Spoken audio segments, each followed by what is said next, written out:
You're listening to Stealing from Wizards, Volume 4, Arson, by R.A. Consul.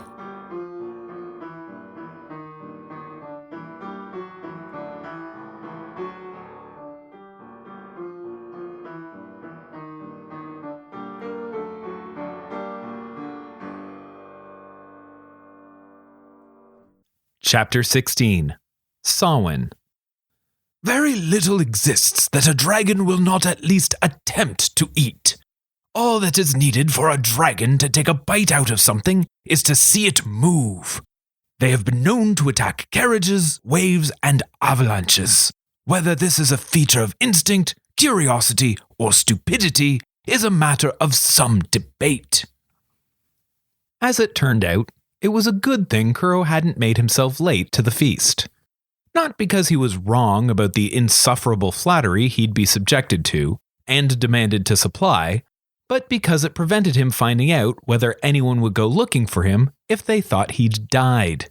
The weather had turned borderline apocalyptic. Students had the choice when ascending to the Samhain feast between a blinding blizzard in winter, pelting sleet in autumn, a dangerously electric thunderstorm in spring, or a brief but enthusiastic tornado in summer. Anyone failing to arrive on time might be considered a casualty.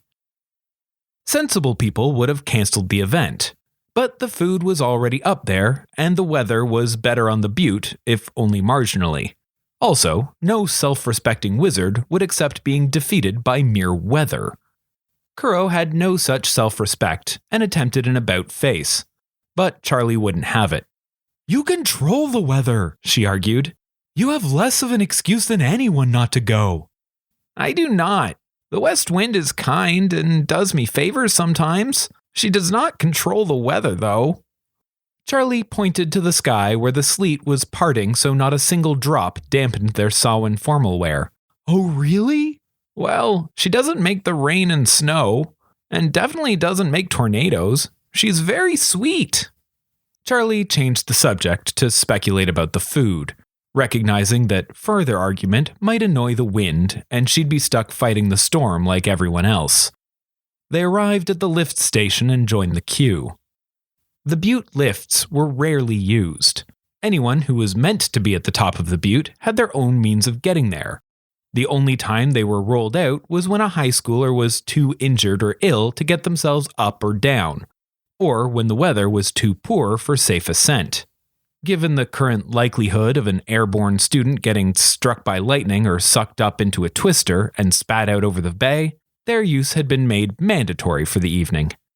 A line of lodgers had formed as they waited for the next lift to reach the bottom of the cliff. They were essentially horseless carriages that were confused as to which way gravity pointed. They rolled up and down the side of the butte, 6 students at a time, safely depositing them at the top. Safely, in this case, as it so often does, meant slowly. Kuro had never been so popular. A dozen lodgers with raincoats obscuring their fine formal dress clustered around him for the shelter his wind provided. Out of a misplaced sense of obligation to pretend there was some other reason for cozying up to him, some tried to engage him in conversation. "That outfit looks very slick," said Allie. "Was it Marie's tailors that made that? They say they're some of the best in the 3 kingdoms. "I love the fabric," said Willis, wedging between Kuro and Charlie to pretend to get a better look. "You clean up," said Jennifer. It sounded like she meant to add more to the end of the sentence, but contracted a sudden case of honesty which stopped her. There were some other compliments as well, but they rang rather hollow as whoever had shouted them couldn't possibly see Kuro through the crush of people around him. The crowd thinned slightly as a lift collected 6 for the dawdling trip up the cliff. While they waited for the return, Kuro felt a new presence sidle up beside him. Morgana Greenwood, one of the other lodgers in his year and an enjoyer of gossip, said, "So," softly enough that others wouldn't hear her over the storm. It was the sort of "so" that implied the recipient should be able to fill in the rest of the sentence, and the rest of the conversation for that matter. When Kuro utterly failed to do so, she continued with a mischievous grin. "You're going to Samhain with Marie." Her soft words dripped with hidden meaning, though it was too well hidden for Kuro to find. It seemed that she wanted him to confirm something that was common knowledge. "Yeah?" he said. She smirked. She seemed to know something he didn't, and his ignorance was bringing her endless delight. "Is it really true that you rescued her last year?" She leaned in, with her hands behind her back, and rocked on her heels while she waited for whatever she knew was going to happen. "Maybe a little," said Kuro. "It's complicated." "Rescuing a princess," Morgan smirked. "That's storybook stuff, isn't it? A girl could get a bit funny about that." With that utterly ambiguous statement, she skipped off to join her date in the freshly arrived lift. What kind of storybook was she reading? Were there ones where the rescuer nearly blew themselves up and then almost died along with the princess by falling out a window? He didn't think so. That would make a terrible story. He knew better. Not because he had deep insight into the secret workings of the heart of a young woman, but because he'd done the unfathomable and asked her. She wasn't getting funny ideas about being rescued. She'd have done the same for him if she could. Same as Arthur and Charlie. They were friends, very nearly family. The people getting funny about it was everyone else. Getting aboard the lifts took some getting used to. There were small wrought iron steps up to the door, but about halfway along, gravity got a bit jumbled. The last place anyone wants to be when gravity is uncertain about itself is on a set of unstable stairs. Experienced students did a hop off the second step and reached for a handle just inside the carriage to help right themselves as they swung in. Inexperienced students ended up falling face first onto the floor. Given the infrequent use of the lifts, their floors met a lot of faces. Being small and nimble, with well-honed acrobatic prowess, Kuro drew more laughter than most when he fell sideways into the carriage. Being more intimately familiar with the direction of down made him even less prepared when it traded places with left. The weather on the top of the butte was considerably improved. The blending of storms from the 4 surrounding seasons averaged out to be merely terrible. Students ran from their lifts to the huge pavilion tent set up on the green at the center of the plateau, fleeing gusty winds and teeming rain. Tents are not traditionally the first choice of places to hold a banquet during a windstorm. Wizards, however, aren't traditionally interested in being told what is and isn't a good idea. All bad ideas can become good ones with enough magic, or so they reason. The Grand Pavilion didn't so much as flutter. Wind did not cross its doors. Rain didn't reach its canvas. It could have been subterranean for all the effect the weather had on it. All that energy had to go somewhere, though, and so the gale was transformed into a swirling sea of light and sound, a singing aurora around the tent, a hypnotic and beautiful display. A wasted beauty, as none was willing to stay a second longer in the storm than necessary to appreciate it. The general dampness of the attendees was fixed by teachers and the few senior students who were competent enough to dry clothes without accidentally also doing the eyeballs and mouth. A quick spell couldn't repair the mangled hairdos and streaked makeup, however. Crossing into the tent was as good as entering another world. The wailing winds and pelting rain reduced to the hum and drifting lights of the aurora, which was made even more distant through the white canvas walls that muffled the outside world as though 6 inches thicker than they were. Within, chairs with cream velour seats surrounded circular tables adorned with pearl white tablecloths and fine white china.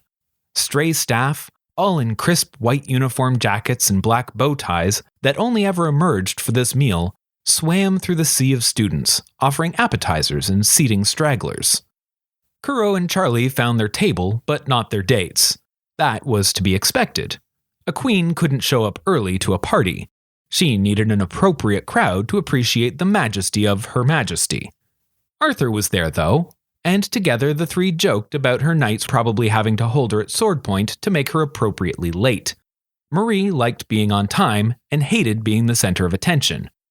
That had made her and Charlie good roommates, as they balanced each other out. Charlie, disliking silence more than Marie did lateness, demanded that Arthur explain himself. "Where's your date? I thought you were coming with Morgan, but I saw her looking pretty cozy with Lafcadio Brown."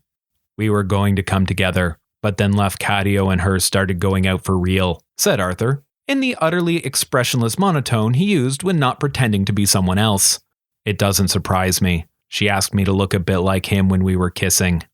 He said it so flatly that it took a moment for Charlie to hear the words through the disinterested tone. Then she had to find a glass of water and take a sip so she could choke on it in response. You were making out with Morgan? She demanded after recovering from her near drowning.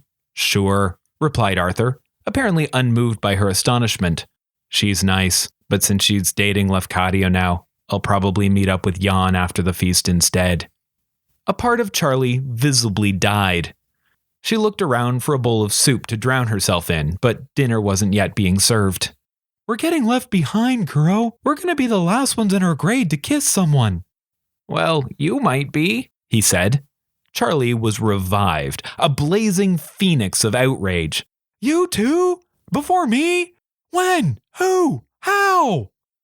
Kuro smirked. You're a menace. You know that, right? An absolute menace, she said.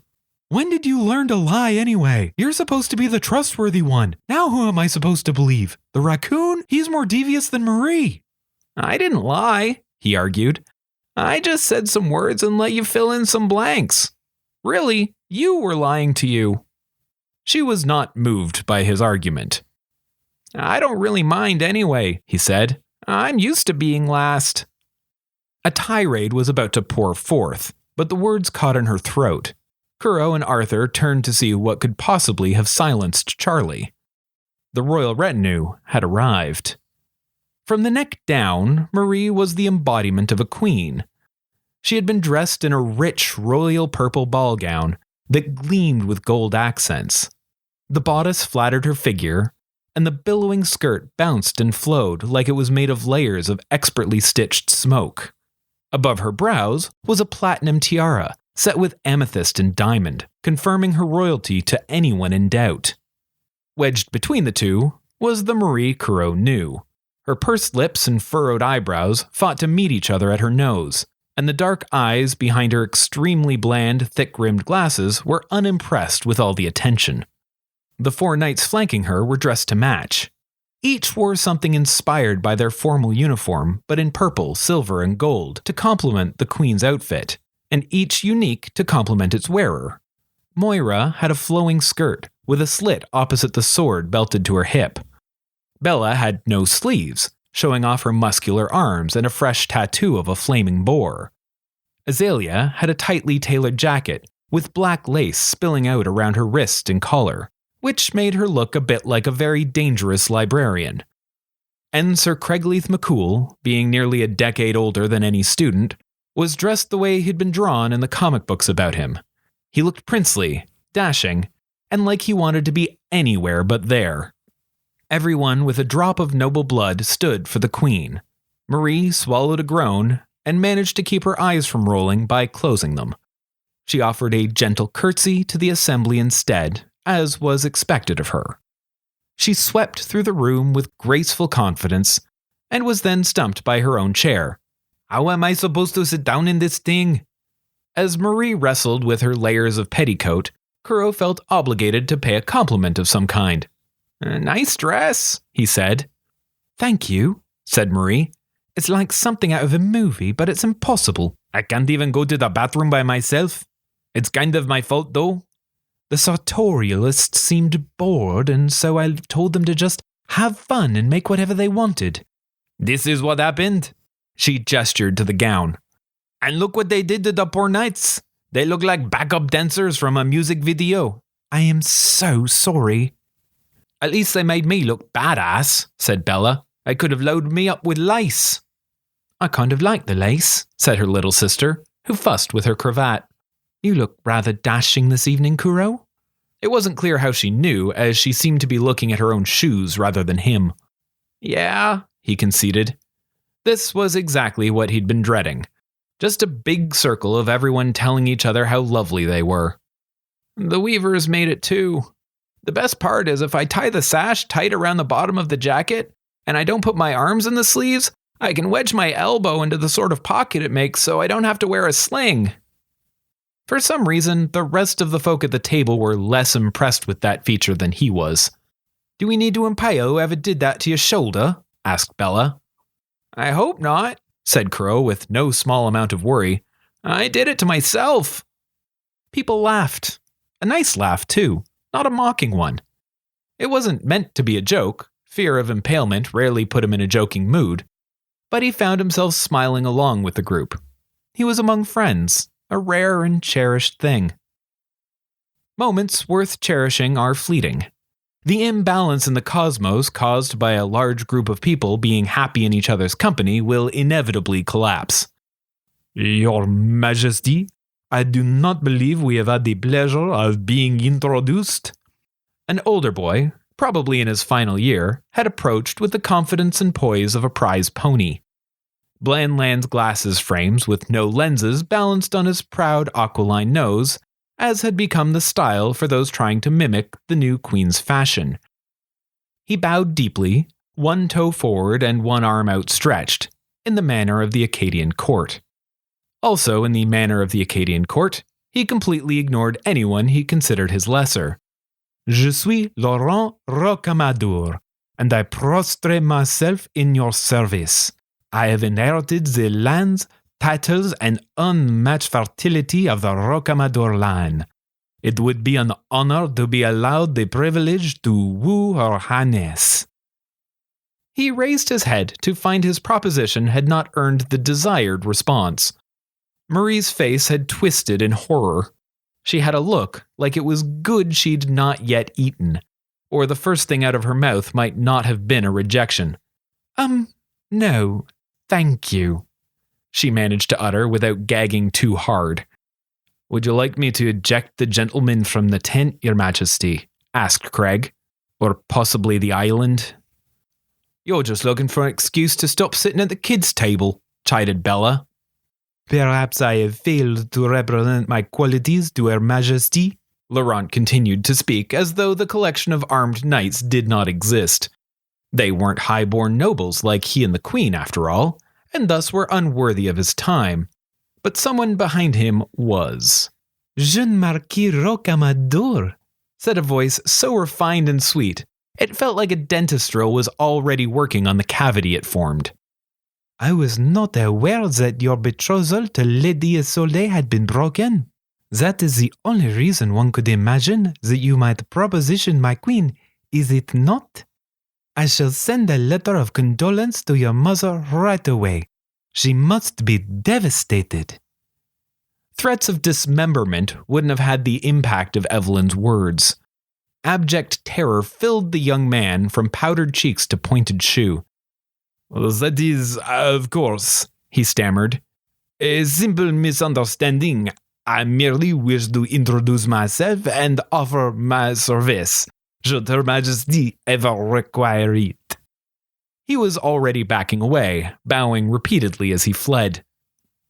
His departure revealed Evelyn, dressed so modestly as to be invisible against the tablecloths and waitstaff. Beside her was a much more welcome sight.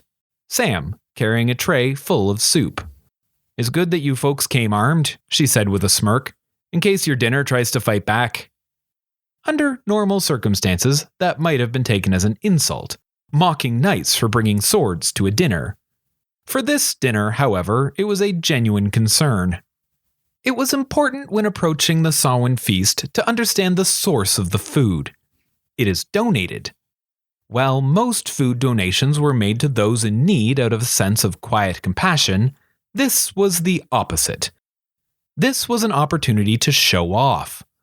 Wealthy and important people competed for the privilege of supplying a course for the student feast. They contracted prestigious chefs to concoct menus of exotic delicacies. Their great culinary masterpieces and the people who paid for them would appear in the paper and be thanked publicly, raising their status. The students, who would broadly have preferred pizza, would be faced with actually eating the food.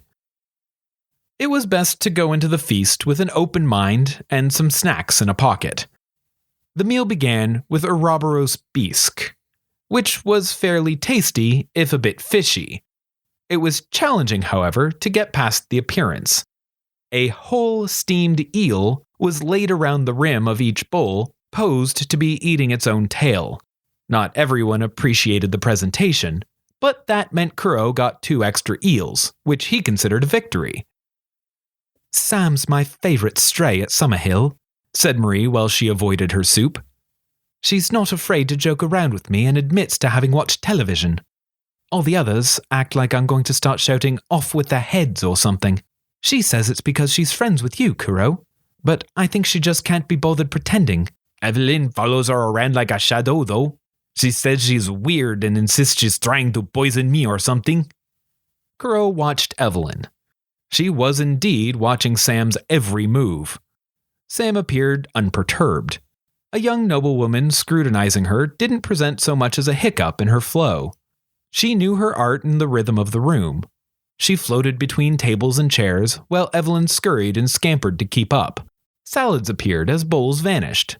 No magic was done, but she was almost as good as Kuro at not being where people were looking.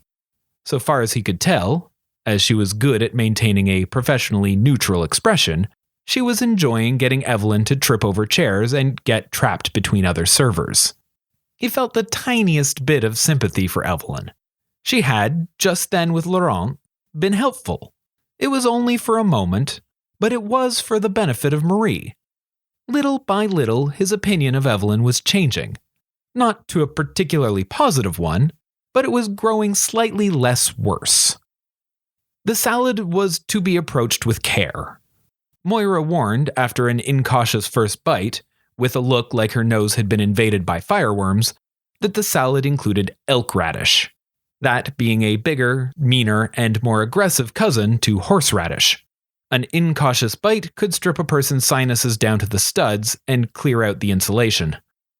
This was a means to extend the meal, to encourage diners to take their time and engage in scintillating conversation as they consumed their danger-filled salads at a measured pace.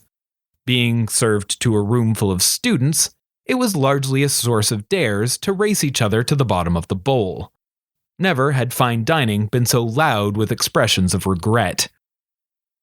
For mains, students were given the choice as to whether they preferred their dinners tasting or looking at them.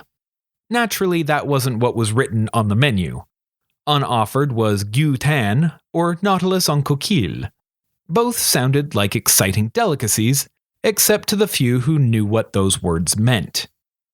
Had they the decency to say nothing, much of the room would have never known they were eating cow tongue and would likely have enjoyed the experience more, ignorance being a favorite seasoning in many cuisines. The others had no chance to live in such bliss.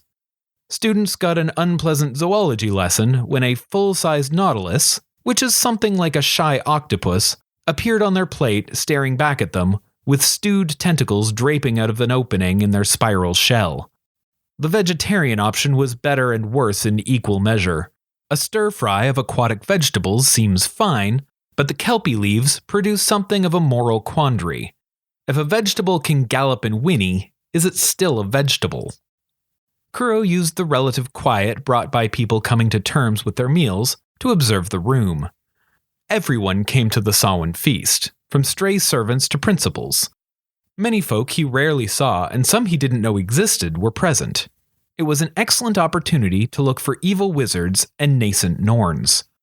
He could watch for anyone doing anything unusual or out of the ordinary. Or, as they were in hiding, watch for anyone being unusually ordinary. Much to his dismay, all the servants appeared to be servanting similarly.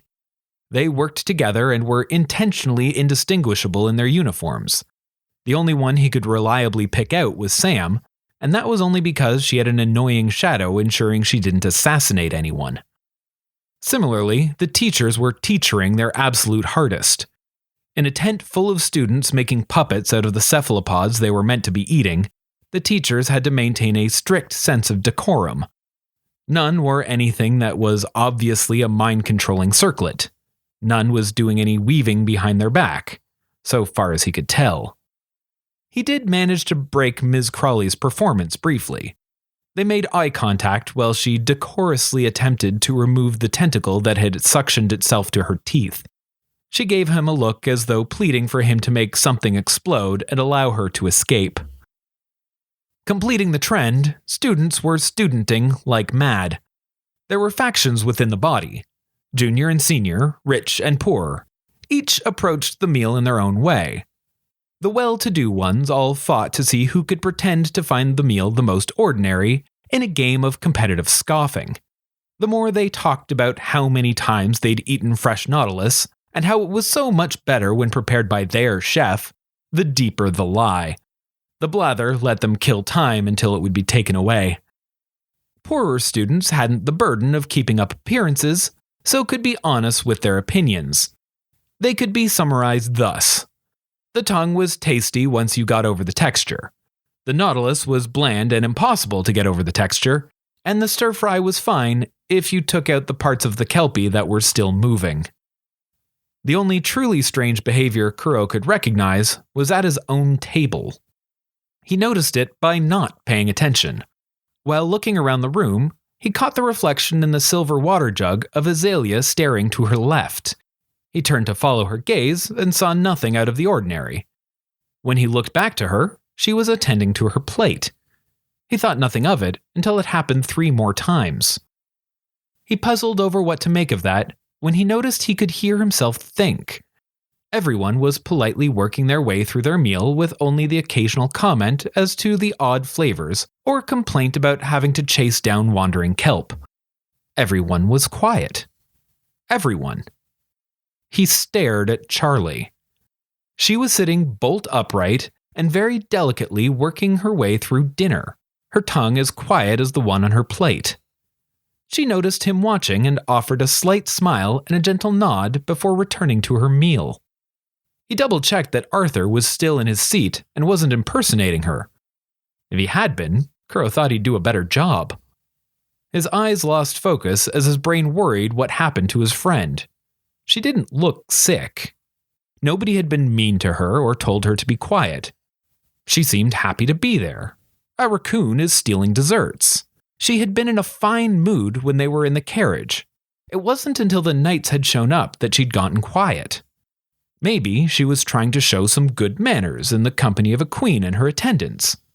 No, that couldn't be it. She'd never cared about that stuff before, and the knights were pretty rowdy and uncouth themselves. Except Azalea, but she never said much anyway. A raccoon is stealing desserts. She had been acting strange about going to the feast earlier, but that was all babbling. She'd completely stopped babbling, and that was the worrying thing. Could this be a romance thing? That would make sense. Maybe it was because Azalea had invited her. Even though they were friendly and traded books and stuff, an invitation for a date could give people funny ideas. When he wasn't looking, when nobody was looking, she was stealing glances across the table, just as Azalea seemed to be fixated on somebody to the far side of Kuro, but refused to be caught looking. Charlie was ogling a table mate and trying not to get caught. A raccoon is stealing desserts. The small part of his brain that was watching what his eyes were pointed at finally broke through his fretting and violently wrested control of his attention. At the far edge of the tent, strays were staging tray upon tray of desserts on tables in preparation for distribution to the students. Reaching up from behind were a pair of black paws. They grabbed planets off the miniature solar systems modeled from hovering chocolates, pulling them back under the table quickly so they could be consumed in hiding. Kuro slumped in despair. His head fell forward, nose nearly touching the tentacle stew before him. He thought he'd prevented this. He had tucked Autolycus in with every blanket and pillow he could find and left him a heaping tray of cookies to keep him sated. Still, the pest had invaded the feast and started stealing treats off truffle orreries. "What's wrong?" asked Marie. "Autolycus is here," said Kuro. "He's stealing desserts." "That thing is harder to keep out of a place than you are," said Sir McCool. "How'd he get here?" "Probably stowed away on a lift." Kuro couldn't imagine the raccoon climbing the whole way, even for fancy chocolates. "Aren't you going to go and fetch him?" asked Azalea, seeming eager for the furry thief's company. Kuro slid off his chair and went to grab his familiar. Despite Azalea's enthusiasm to have the little troublemaker join them, Kuro wasn't convinced he'd be welcome more generally. Sure, nobody would pop the familiar of the queen's date at her table, but they might talk about it. Familiars were not terribly welcome at the feast, or at meals in general. They were often poorly behaved around food. Most didn't actually eat anything, but they did try to interact with things the way real animals might. Just because a hedgehog is a magical construct doesn't mean it's sanitary. And few want to eat a steak after an artificial tiger has already gnawed on it. Autolycus was an exception in that he actually consumed what he took. Whether it was something inherited from Kuro's understanding of raccoons or something he developed after being allowed to exist for so long was unclear, as was what happened to the food after. Everyone was grateful for that to remain a mystery. Keeping out of the paths of scurrying waiters and out of sight of everyone, Kuro slid behind the dessert tables. His movements were beneath the notice of staff and students, but not of the raccoon. Kuro caught sight of the striped tail of his familiar sliding under the edge of the dining tent. Had he any faith that the raccoon would be satisfied with his haul and stay outside and out of trouble, Kuro would have gone back to his seat and enjoyed the rest of the meal. Or attempted to anyway. The Nautilus was challenging. Lacking any such faith, he rolled under the edge of the tent, out into the pounding storm, just in time to see Autolycus vanish. Not move out of sight, not disappear into the dark and the rain, simply vanish. He was there one moment, gone the next. Autolycus had blinked. Thank you for listening to Stealing from Wizards. If you liked our show, please consider rating or reviewing on iTunes. If you want to support this podcast or just can't wait for the next chapter, the full book is available on Amazon, Kobo, and Indigo. Our theme music was written by Camille Saint-Saëns, transcribed by Franz Liszt, performed by Rebecca Verdun, and used with permission. This episode was produced by Jim Tigwell.